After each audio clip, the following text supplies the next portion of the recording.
In this video, we are going to go over how to check if your fuse is good or bad.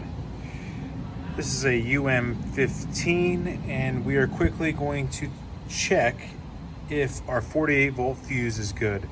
We are going to set our voltmeter to voltage AC, and then we are going to find the secondary side of the transformer, the neutral.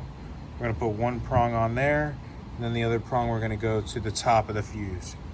We're going to see it's reading 50.6 volts. So now we're going to go to the bottom of the fuse, 50.7 volts. So we know what's going in is going out, and that means that fuse is good. We're also going to now check F4, which is the 24 volts, 24.9 volts. Check the bottom, 24.8 volts. The fuse is good.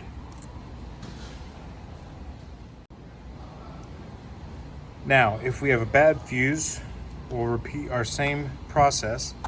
We have 50.6 volts on F3 at the top and nothing at the bottom. This is a bad fuse.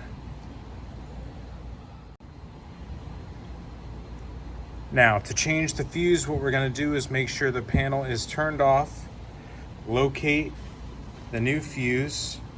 We always recommend using a fast-acting fuse. To open the fuse holder, you're going to put your finger on the top and pull it down, and that will open the fuse. We will then take our fuse, place it in the fuse holder, and close it.